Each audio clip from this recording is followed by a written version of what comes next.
Well, I don't think anything really came out that benefited WCT.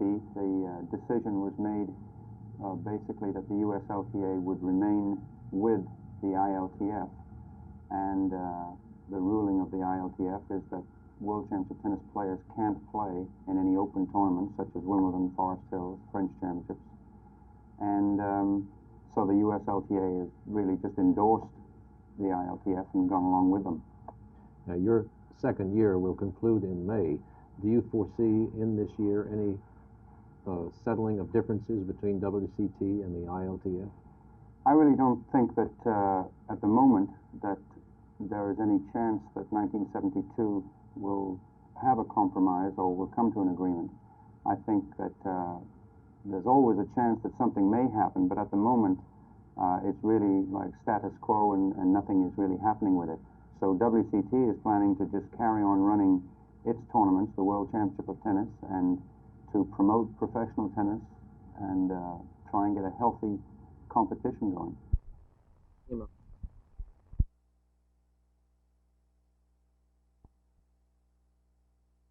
Well, I think I very definitely do, because I've always been the kind of a guy that craved activity. I've got to have some physical activity. I love to play handball and tennis and things like that. Of course, some people don't have access to that, so there are other things to do. But I think all of us certainly feel better and can work better if we've had some physical activity.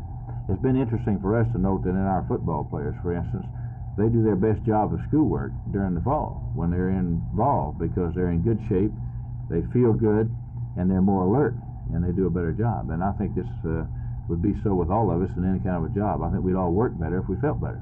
While we have you here, what about the University of Utah's football chances in 1972? Well, we're looking for a good year, Jerry. We have a real fine program out there where we are, and some fine facilities, and I think we've got our program going good and sound solid. We played a lot of young kids this year, and we're looking forward to the next year. We think we're going to have a fine football team.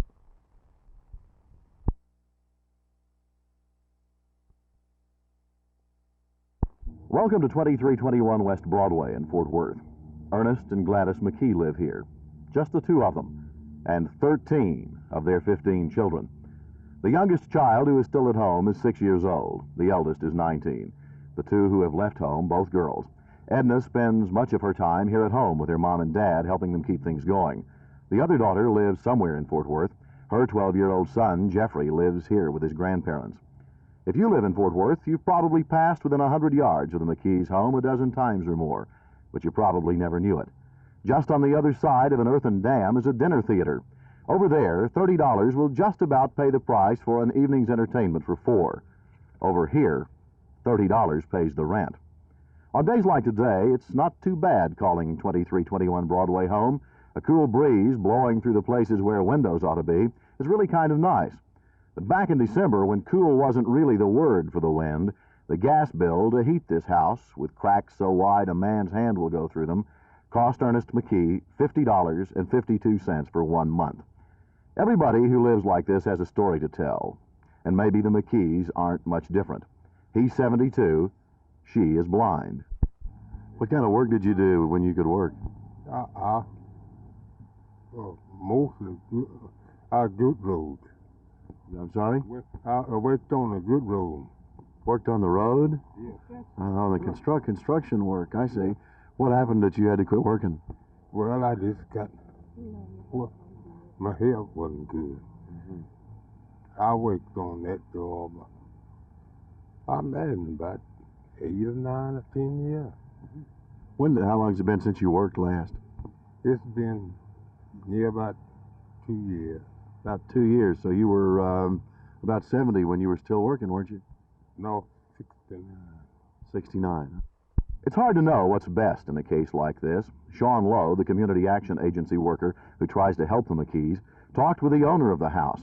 He was told not to worry about it. When he said he was worried about it, he was told then, "What do you want me to do, kick them out in the street?" I don't think that's what Sean wanted. I think he had hoped some windows just might be replaced and some holes patched up. Jerry Taff, Channel 8 News on the Move in West Fort Worth.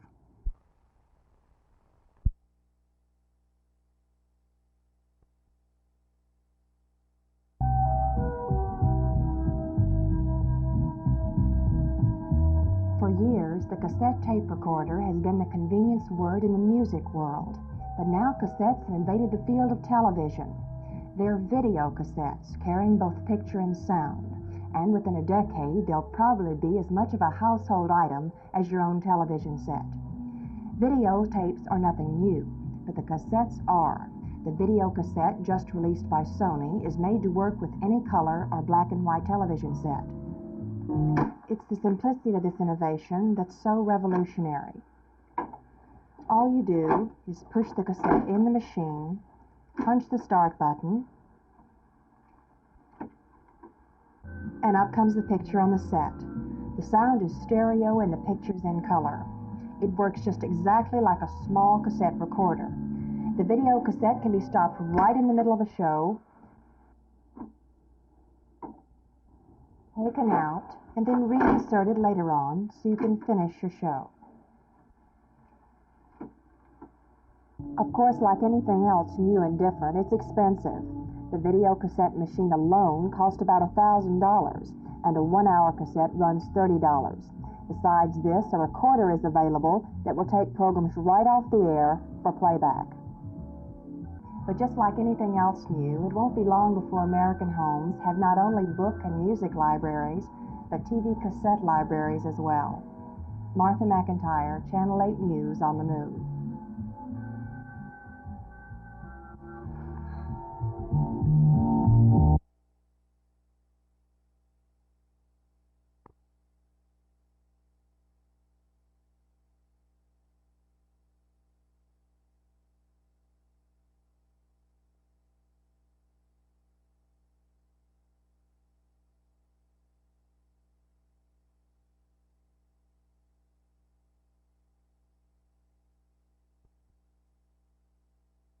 Federal Judge William M. Taylor, Jr. handed down the decision after hearing arguments and testimony this morning and before the court even had a chance to break for lunch. When plaintiff's attorney Ed Cloudman walked into the federal building this morning, he was prepared to maintain that money should not be spent on schools such as Hillcrest High School, but instead that the district should spend construction money on schools which are nearer the center of the city. In schools proposed for building, plaintiffs said no overriding consideration was given to the ethnic balance in the attendance zones. They said adding to these schools is impeding desegregation in the Dallas district. But Warren Whittam, arguing for the school district, said what the district wants to do is to carry on the best quality education it can under the court-assigned attendance zones. The fact that part of the original court order has been stayed, said Whittam, or that some of these schools do not yet have ideal ethnic balances, does not mean the schools don't need additions and some work done on them. Judge Taylor said he would not change attendance zones, for one thing, until the Fifth Circuit Court of Appeals in New Orleans rules on a television plan set up for helping desegregate the school district. And he said this in his decision: I can't find anything here outside the new construction that promotes integration. Seagoville, one of the schools in the case, is just a new facility, and I can't see how it interferes with desegregation. Referring to a proposed elementary school, the judge said, I think De Zavala should be built, so if the school board lawyers will prepare an order. That order, however, will not come for 4 or 5 days. As a matter of fact, the judge refused to grant a stay order, and 4 or 5 more days will be taken up before the order is officially signed in order to give plaintiffs' attorneys a chance to file an appeal. Phil Reynolds, Channel 8 News on the Move at the federal courthouse.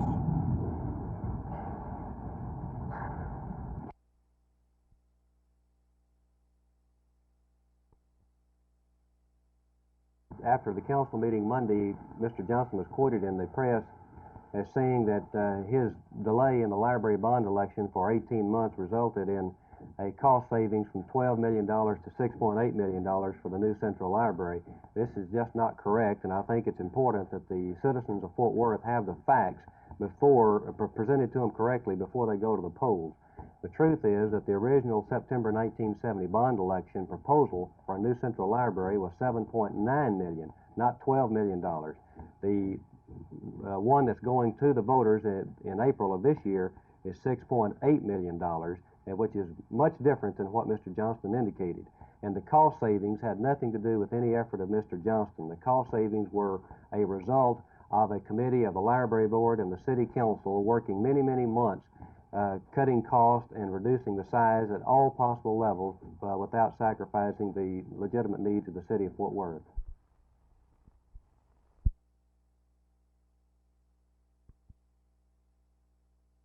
A widely circulated news story released this morning was to the effect that a group of students at the University of Texas at Arlington were paying voters for their signatures on a local option liquor election in Grand Prairie. We sort of doubted this, so we went to the president of the Interfraternity Council at UTA, Kirk Walden. Kirk, what's the true story on the petitions? Well, the true story is that we're not paying anybody to sign a petition. All we're doing is circulating a petition, making it available to anyone that wants to sign it. And the people who circulate it are being paid? The people who circulate it are being paid just like they would be being paid on a per-hour basis. Instead, they're being paid on a per-signature basis. For perfect clarification, there is no bribery, and this is completely within the rules of the university. Now, yes, we have cleared this with the proper officials. We went through the Dean of Men, we went through the Dean of Student Life, who's in charge of the Interfraternity Council. We've cleared it with the proper university officials. We've cleared it with everyone. We understand exactly what's going on, and all we're doing is getting a job, making some money for our fraternity people.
I think my statement speaks for itself, that it's inevitable. There are many pros and cons. There are good parts of civil service and bad. And since we're going to have it, I want to have a part in as good a program as we can get. Judge, the proposition has been offered in a number of circles that the people are having less and less to do with what goes on in their government. Now, you are here advocating that the people should not have to vote on this because, if I interpret properly what you said, the people don't care anyway. Could you expound upon that a bit? Oh, I think that the people are interested in many issues, but not in this one. I think the only people who would really be concerned would be the ones who are affected, the ones who work here at the courthouse. I think the vast majority of people couldn't care less about whether the county had civil service or not. You say this will be on the agenda Monday. Yes. Will it also pass on Monday? I anticipate that it will.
It makes me very angry because the Skid Row alcoholic is 3% of the alcoholic population.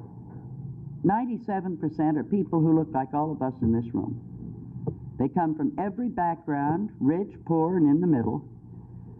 They may have 6 degrees after their name, or they may never have finished grammar school, or they may be somewhere in between. As long as the public persists in looking at this through the wrong end of the telescope, as the alcoholic on Skid Row, they're not going to get at the ones who are most possible of recovery. For instance, the people who have achieved something in their life before the illness tripped them up, and who can be returned to really productive living.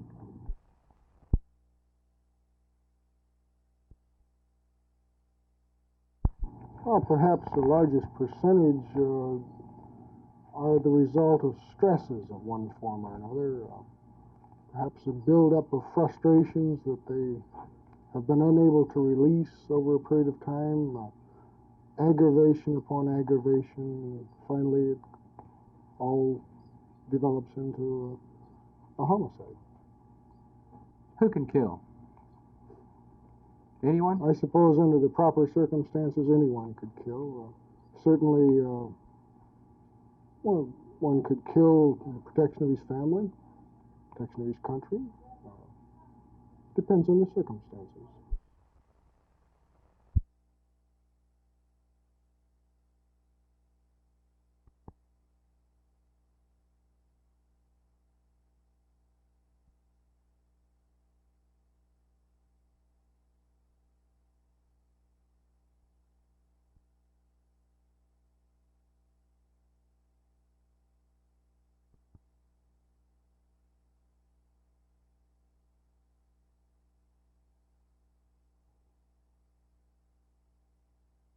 Way to finance schools so that each child, regardless of the area they live in, whether it's a wealthy district or where it's a very poor district, that they have the equal opportunities. Do you favor state financing?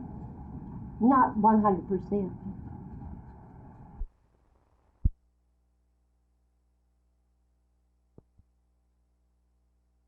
There has been obvious discrimination in the areas of race, rights for women, national origin, and religion. And so therefore, in endeavoring to correct those, maybe preferential treatment has been given to women and minority groups, but I would think that, well, the very act that has taken place in Congress, the United States Senate evidently had the same fear that the content of your question raises, and that's why they are saying that the enforcement power should be in a court rather than in a commission like the Equal Employment Opportunity Commission.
How much does the indictment charge him with embezzling? Well, that we don't know. It just reads that he was charged with embezzlement over $50, and it doesn't state Is there a warrant for his son-in-law, Pacifica? Not to my knowledge. Not to my knowledge. Bishop. Sheriff, will he be required to appear here in person? Absolutely.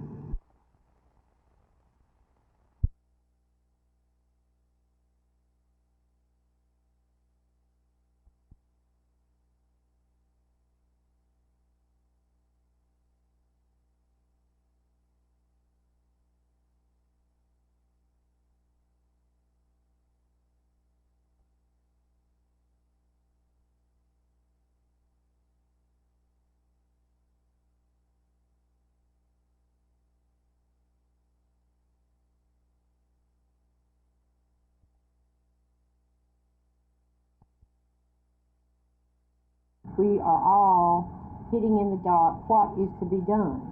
Since the Rodriguez case, where it said that the way that the ad valorem tax was being spent was unconstitutional, many people felt like that this meant that the ad valorem tax was unconstitutional. But it's only the way that it is spent that is unconstitutional.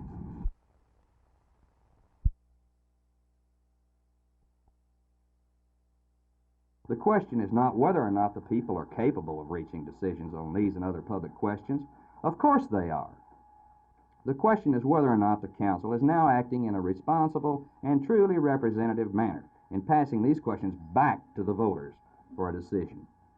It is my firm belief that the city council is elected to make these decisions and should make them.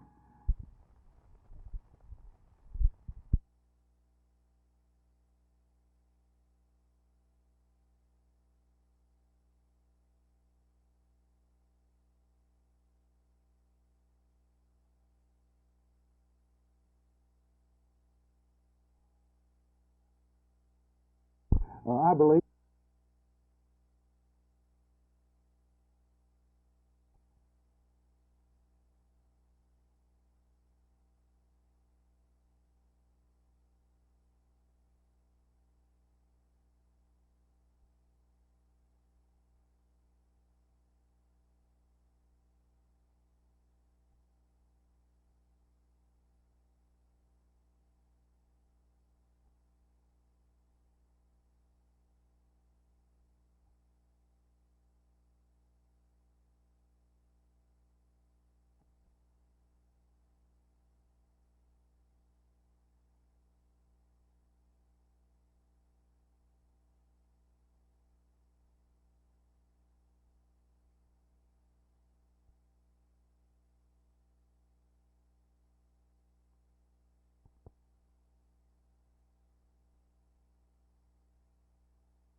Well, I think that on News 8, etc. this morning that Billy very honestly represented our conversations. I feel like that he has a right to support whomever he pleases. I also feel like that I have a right to expect loyalty from our employees.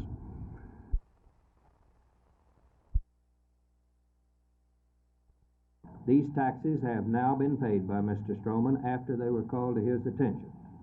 Under these circumstances, I shall advise the City Council that, in my opinion, this does not constitute sufficient reason to ask Mr. Stroman to resign from the City Plan Commission. When the appointments were being made, the City Council was advised as to any delinquent taxes by a new appointee, but not concerning those who were being reappointed, as was Mr. Stroman. This incident, in my opinion, is very unfortunate.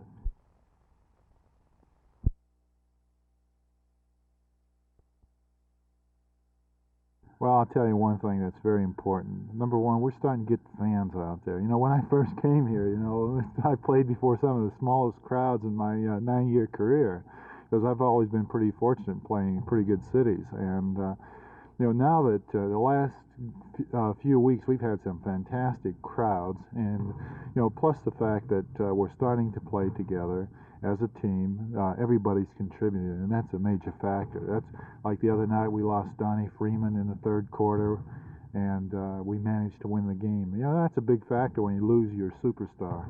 Len Chappell scoring 10 points in the fourth period against Virginia helped out, didn't it?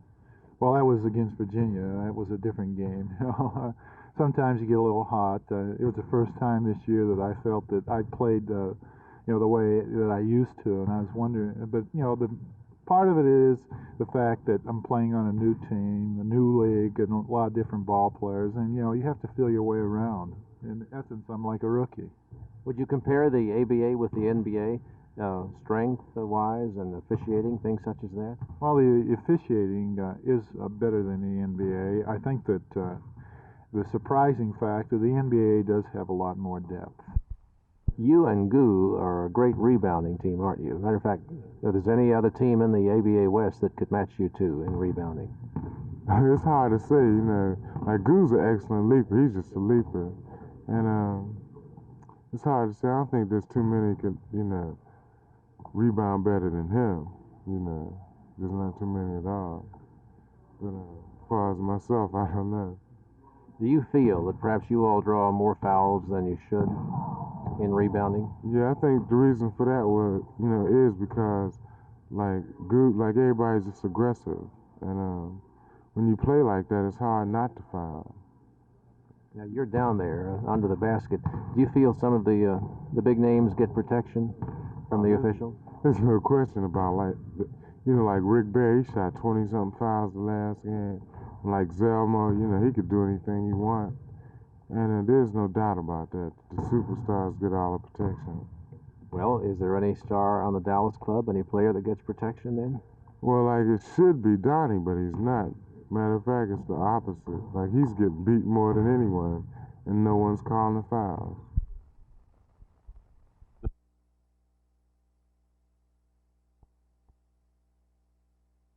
Yeah, I think we'll beat them. I think we're gonna beat everybody else we play. You know, that's the way I feel about it. So, and they got a good team and everything, but I think they can be beat. You know, I mean, we should have when we played them down there. I think we should have beat them. We had a few turnovers and so forth. You know, to cause the game to turn around, and we was cold from the field too. So, I think we can beat them personally. You know. You think this team this year is as good as last year's conference winner? Well, like a lot of people been asking me that question, you know, and it's not the same players, and so I mean, I think everybody that played on the team last year probably improved more, you know, so they better basketball players this year than they were last year. So I would say it's probably just a gooder team, you know, but just without a certain player or something like that, you know. It's probably we can win the conference with the team we got now. I just put it like that.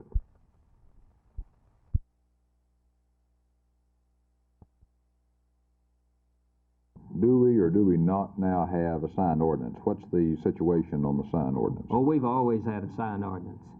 The question is whether we're under the old one or the new one. Right now, we're partially under the old, partially under the new. Keep in mind, though, that the decision of the court is not yet a final decision. We are going to talk to the court about this matter and about a possible amendment with opposing counsel, we hope on Friday afternoon.